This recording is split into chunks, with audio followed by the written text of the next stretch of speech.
Hello friends, দেখুন আজকে আমি কেক বানিয়েছি সম্পূর্ণ নিরামিষ। প্রথমে কড়াটা বসিয়ে দিলাম, দিয়ে চিনিটাকে দিয়ে দিলাম আমি ক্যারামেল বার করে। তারপর আমি কেকটা বানাবো। নিয়ে প্রথমে আগে ক্যারামেলটা তৈরি করে নেবো। চিনিটা নাড়তে নাড়তে একটা দেখুন রং চলে আসবে আস্তে আস্তে, এবার গলেও যাবে পুরো চিনিটা। নিয়ে আগে যতক্ষণ না হচ্ছে ততক্ষণ, যেহেতু এটা ক্যারামেলটা আগে করছি এই কারণে, কারণ ওটা ঠান্ডা হবে তবে তো মেশাতে পারবো, সেই জন্য ক্যারামেলটা আগে বসে করে নেবো। যতক্ষণ না হচ্ছে ততক্ষণ এরমভাবেই করতে হবে। আর প্রথমেই জানাই শ্রাবণীস কিচেন চ্যানেলে সবাইকে স্বাগত। আশা করি সবাই ভালো আছেন।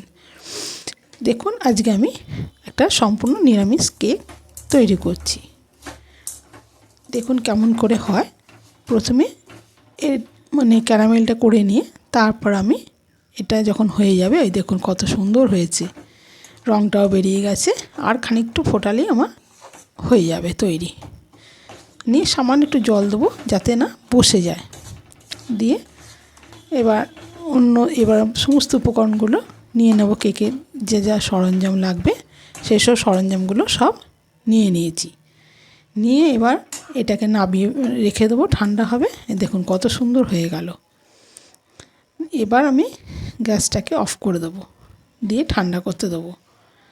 দিয়ে তারপর আমি প্রথমে বাটি নিয়ে নিলাম। সব একটা বাটির মাপেই আমি সব করেছি। যতটা ময়দা নিয়েছি ততটাই আমি চিনি নিয়েছি।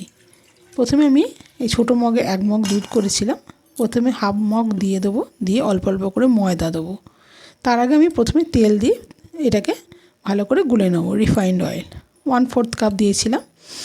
দিয়ে এবার তেলটা ভালো করে মিশিয়ে নেব। মিশিয়ে নিয়ে তারপর আমি অল্প অল্প করে ময়দা দেবো। এবার ময়দা দিয়ে একবারই দেবো না, অল্প অল্প করে দেবো। আবার যদি দুধটা কম পড়ে তখন আমি দুধটাও আবার দিয়ে দেবো। আর দিকে ক্যারামেলটা আমি ঠান্ডা করতে দিয়েছি, ওটা আমি পরে দেবো।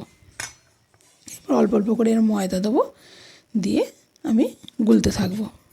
এবং এই গোলাটা অনেকক্ষণ একটু সময়ের ব্যাপার, ভালো করে না মিশে গেলে এটা ভালো হবে না, কেকটাও সুন্দর হবে না। সেই জন্য একটু ধৈর্য ধরে এটাকে গুলে নিতে হবে। এটা সুজি দিয়েও করা যায়, যার যেটা ইচ্ছা। সুজি দিয়েও আমি করে অন্য একদিন দেখাবো, আজকে আমি ময়দা দিয়ে করে দেখাচ্ছি। যেহেতু কাল খ্রিস্টমাস বড়দিন, সেই জন্য আজকে আমি রাত্রিবেলায় করছি। নিয়ে এবার আমি এই দুধটা সম্পূর্ণই লেগে যাবে। এবার দুধটাও সব দিয়ে দিলাম, দিয়ে ওটাকে মিশিয়ে নেবো। নিয়ে আবার ময়দাটাকে দিয়ে সম্পূর্ণ আমি মিশিয়ে নেবো। তারপর আমি এতে আর আলাদা করে কিছু দেবো না। এবার এই বাটির মাপে আমি সব করেছি। নিয়ে তারপর আমি একে একে আর বাকি যেসব উপকরণগুলো আছে সেগুলো সব মেশাবো। প্রথমে আগে এটাকে যতক্ষণ না গোলা হচ্ছে ততক্ষণ পর্যন্ত এটাকে আমাকে এইভাবে ফেটিয়ে যেতে হবে। না হলে এটা না মিশে গেলে বা না গুললে ভালো করে কেক একদমই ভালো হবে না। সেই জন্য আমি ভালো করে এটাকে ফেটিয়ে নেব। নিয়ে তারপর আমি এরপর ক্যারামেলটাকে মিশিয়ে দেবো। দিয়ে ক্যারামেল দিয়েও ভালো করে আমি ফেটাবো। তারপর যখন একদম মসৃণ হয়ে যাবে তারপর আমি এর মধ্যে একে একে অন্য যেসব উপকরণগুলো আছে সেগুলো সব দেবো। এই দেখুন কত সুন্দর হয়েছে। দিয়ে এটাকে, এর জন্য আমি আর কালার কিছু মেশাবো না, এইটাতেই সুন্দর কালার চলে আসবে। ঠিক মনে হবে কোকো মেশালে যেরম কেকটা তৈরি হয় সেরম ধরনের দেখতে হবে। এরম করে করে সবটাই মিশিয়ে দেবো আমি। মেশানো হয়ে গেলে তারপর এর মধ্যে দেবো ভ্যানিলা এসেন্স, তারপরে হচ্ছে vinegar, baking powder, baking soda সব একে একে দেবো। আর এছাড়া দেবো ড্রাই ফ্রুট। প্রথমে আমি ময়দা নিয়ে নিয়েছি, এর মধ্যে আমি ড্রাই ফ্রুটের মধ্যে একটু ময়দা মিশিয়ে আমি কিশমিশ আর টুটি ফ্রুটি এগুলো দিয়েছি। বাদামটা আমি ওপর থেকে সাজাবো বলে পরে দেবো কাজু বাদাম। এইগুলো আমি সমস্ত মিশিয়ে নেব। এই ময়দার সঙ্গে মিশিয়ে নিলে তাহলে একদম ভেতরে ঢুকে যায় না, অথচ যখন খাওয়া হয় তখন খুব সুন্দর খেতে লাগে। সেই জন্য আমি এর উপরে এটা রেখে দিলাম। এবার আমি দেখুন কত সুন্দর হয়েছে। এবার নিয়ে তারপর আমি এক ঢাকনা ভিনিগার দিয়ে দেবো। ভিনেগার দিয়েও খানিকটা ফেটিয়ে নেব। নিয়ে তারপর আমি এরপর দেবো আগে দেবো বেকিং পাউডার, তারপরে দেবো বেকিং সোডা। এবার এগুলো সমস্ত মেশানো না হওয়া পর্যন্ত এইভাবেই একে একে দিতে হবে। এটাকে ধৈর্য ধরেই করতে হবে। কেক যেমনি খেতেও ভালো লাগে তেমনি ধৈর্য ধরে করতেও হয়, তবেই কেকটা সুন্দর হয়। আর আমি এতে ডিম ব্যবহার করিনি, আমি সম্পূর্ণ নিরামিষই করেছি, যাতে সবাই বাড়ির বয়স্ক থেকে ছোট বড় সবাই খেতে পারে। প্রথমে দেখুন বেকিং পাউডারটা আমি দিয়ে দিলাম। এবার ওই চামচ মেপে হাফ চামচ একটু কম দেবো বেকিং সোডা। বেকিং সোডাটা দিয়ে তারপর আমি এতটা দেবো না, খানিকটা কমিয়ে নেব। নিয়ে তারপর আমি এটাকেও দিয়ে দেবো, দিয়ে ভালো করে ফেটিয়ে নেব। সবার শেষে আমি দেবো ভ্যানিলা এসেন্স, বাকিটা রেখে দেবো, কারণ অতটা বেশি হয়ে যাবে। সবারই তো একটা মাপ আছে, মাপ অনুযায়ী না করলে কোনো জিনিসটাই ভালো হয় না। এবার ভালো করে এটাকে ফেটিয়ে নেবো। এরকম করে যত এরকম করে ফেটাবো তত সুন্দর মিশেও যাবে আর মসৃণ হয়ে যাবে। তারপর আমি এর মধ্যে লাস্টে সমস্ত দেওয়ার পর আমি ড্রাই ফ্রুটগুলো দিয়ে দেবো। বাকি যে ড্রাই ফ্রুটগুলো রেখেছি সেগুলো কিছুটা পরে আবার দেবো।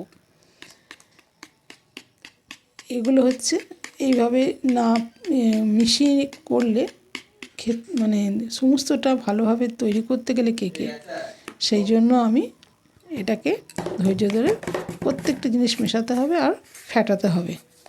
তারপর এইভাবেই করে নিতে হবে। তারপর আমি এইগুলো যে হয়ে গেল সমস্ত মেশানো, এরপর আমি দিয়ে দেবো ভ্যানিলা এসেন্স। ভ্যানিলা এসেন্সটা দেওয়ার আগেই তারপর আমি ড্রাই ফ্রুট দেবো। ভ্যানিলা এসেন্সটা মানে কি কেকটা খেতে খুব সুস্বাদু হয়, সেই জন্যই ভ্যানিলা এসেন্সটা দেবো। এক চিপি মতনই দেবো।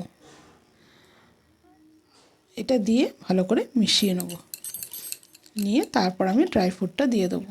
অতিরিক্ত তো কোনোটাই দেওয়া যাবে না, সব কিছু মেপে করতে হয়। কেকের মাপ না হলে কেক সুন্দর হয় না। নিয়ে দেখুন সমস্তটাই মিশিয়ে নিলাম। এরপর আমি ড্রাই ফ্রুটগুলো দিয়ে কেক টিনের মধ্যে তেল মাখিয়ে, তারপরে পেপার দিয়ে তারপরেও একটু তেল মাখাবো, মাখিয়ে তারপর এটা ঢেলে দেবো কেক টিনের মধ্যে গোলাটা। আমার শরীরটা খুবই খারাপ, তা সত্ত্বেও আমি মানে কেকটা করছি বলেই এলাম ভিডিওটা না দিলে মানে সবাই দেখবে যে কেমনভাবে হচ্ছে। সবাই হয়তো জানে করছে, তাও আমি আমার মতনই করছি। দেখুন ঠিকঠাক হচ্ছে কি না, আশা করি আপনারা কমেন্ট করে সব জানাবেন। আর যদি ভালো লাগে আমার চ্যানেলটা তাহলে সাবস্ক্রাইব করবেন, আর লাইক শেয়ার যদি করেন তাহলে খুবই ভালো হয়। কারণ আপনারা সবাই তো ইউটিউবার, আমিও ইউটিউবার নতুন হয়েছি, তাহলে আমার খুব ভালো লাগবে। আর এই ভিডিওটা দেখার জন্য অসংখ্য ধন্যবাদ। দেখুন কীভাবে শেষ অবধি দেখুন, আশা করি বুঝতে পারবেন যে আমি কেমনভাবে করেছি। আপনারাও এইভাবে ট্রাই করে দেখতে পারেন। নিয়ে এবার আমি এই গোলাটাকে এবার ঢেলে দেবো। দিয়ে এদিকে কড়াইতে আমি আগে থাকতেই বসিয়ে এসেছি, কারণ বালি দিয়ে আর স্ট্যান্ড বসিয়ে এসেছি, কারণ ওটা না তাতলে খানিকটা গরম না হলে এই কেক টিনটা বসানো যাবে না। তারপর আমি এই কেক টিনটা ওর উপরে গিয়ে বসিয়ে দেবো। এবার সমস্তটাই আমি কেক টিনের মধ্যে ঢেলে দিলাম। একটু পরিষ্কার করে নিয়ে নেবো, নিয়ে ঢেলে দিয়ে এবার ভালো করে বসিয়ে নেব, যাতে হাওয়াটা মানে ঠুকে নিতে হবে, যাতে হাওয়াটা বেরিয়ে যায়। এবার হাওয়াটা বেরিয়ে গেলে আর তাহলে সুন্দরভাবে কেকটা তৈরি হবে। দিয়ে হয়ে গেল। এইবার আমি কড়াইটা বসিয়ে দিয়েছি, দেখুন বালি দিয়ে ওভেন এতক্ষণে গরম হয়ে গেছে। এবার আমি কেকটাকে বসিয়ে দেবো, কেক টিনটাকে। এবার কেক টিনটা বসিয়ে 10 মিনিট মতন আমি ঢাকা দিয়ে রেখে দেবো। তারপর দেখাচ্ছি, দেখুন 10 মিনিট পর কেমন হচ্ছে। 10 মিনিট পর যখন হয়ে যাবে খানিকটা, তারপর আমি ড্রাই ফ্রুটগুলো উপর থেকে দিয়ে দেবো। 10 মিনিট পর ফিরে আসছি, দেখুন। তারপর আমার অন্যান্য উপকরণগুলো কীভাবে মেশাবো দেখাচ্ছি। এই দেখুন 10 মিনিট পর এলাম, এটা কতটা এর মধ্যে ফুলে গেছে। এরপর আমি ড্রাই ফ্রুটগুলো একে একে দিয়ে দেবো, কাজু আর কিশমিশ আর টুটি ফুটি, এগুলো সব উপর থেকে সাজিয়ে সাজিয়ে দিয়ে দেবো। আমি একটু আগেই দিয়ে ফেললাম, এটা আরেকটু বসে গেলে দিলে সুন্দর দেখতে লাগতো। যেহেতু আমি আগে দিয়ে ফেলেছি, আর তো কিছু করার নেই, এইভাবেই করতে হবে। দেখুন, স্কিপ করে চলে যাবেন না। আর এর চেয়ে আশা করি এরপরে নিশ্চয়ই যখন কেক বানাবো তখন নিশ্চয়ই এর চেয়ে ভালো করে দেখাতে পারবো। এইটুকুনি আমার প্রতি ভরসা রাখতে পারেন আপনারা। দেখুন, যাই হোক, সমস্ত উপকরণ তো দিয়েছি, কেকটা খেতেও সুস্বাদু হবে, দেখতেও সুন্দর হবে আশা করছি। নিয়ে সমস্ত এই কাজুগুলো দিয়ে দেবো আগে প্রথমে, তারপর কিশমিশগুলো দেবো, তারপর ওপর থেকে টুটি ফুটিগুলো দিয়ে দেবো।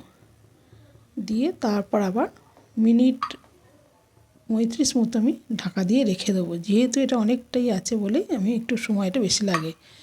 অ্যাকচুয়ালি কেক করতে 45 মিনিট সময় লাগে ঠিকঠাক করতে, কারণ ধৈর্য মানে একদম তো হাই ফ্লেমে হয় না, এটা লো টু মিডিয়াম ফ্লেমেই করতে হয়, নাহলে তলাটা কামড়ে ধরবে, ওপরটা অথচ কাঁচাই রয়ে যাবে ভেতরটা, তখন হয়তো খেতেও ভালো লাগবে না।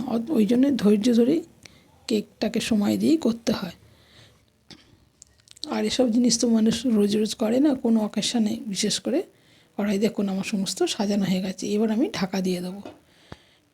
ঢাকা দিয়ে আমি 35 মিনিট পর আসছে, দেখুন কত সুন্দর রং হয়ে গেছে।